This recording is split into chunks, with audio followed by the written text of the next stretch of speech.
alert the nation is we have had an outbreak of cholera that has been reported at Rupungwana Clinic in Chiredzi district of Masvingo province on the 10th of March, and at Chinyamukwakwa Clinic in Chipinge district of Manicaland province on the 14th of March 2017.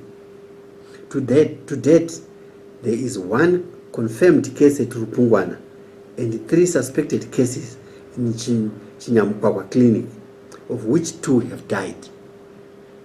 The 3 suspected cases had contact with the confirmed index case admitted at Rupungwana Clinic in Chiredzi district, who had come from border area of Chipinge on the 9th of March 2017. Chipinge district has been affected by the recent floods, and this particular area has been hard hit with communities failing to access health facilities for treatment. Most of the people in the affected area of Mabwe have no access to safe drinking water due to these floods. The area where the cases have been reported is adjacent to the border, where there is an influx of people coming from Mozambique.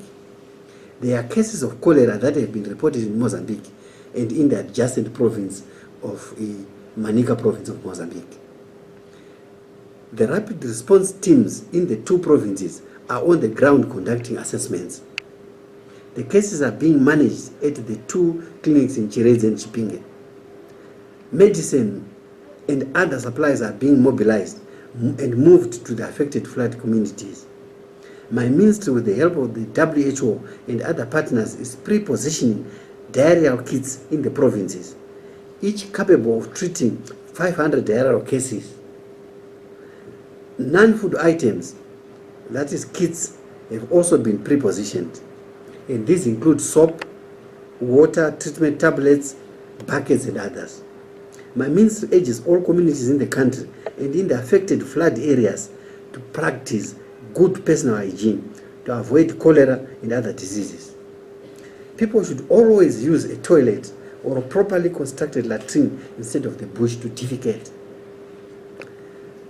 People must treat all water for drinking or cooking, either by boiling or using water purification tablets or solutions.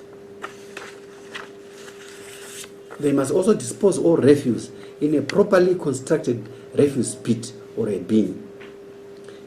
They must wash fruits and vegetables with safe treated water before eating. People must store treated water in clean containers and keep the containers covered. They must avoid shaking hands during public gatherings such as funerals, religious meetings, and weddings. They must also wash their hands thoroughly with soap or ash after using the toilet, before handling, preparing, or eating food, and after taking care of a sick person or removing child feces or diapers. Food must be cooked thoroughly and it must be eaten while it is still hot. And lastly, if they suspect that someone in the area has symptoms of cholera, they must immediately report to the nearest health facility for free treatment. Thank you.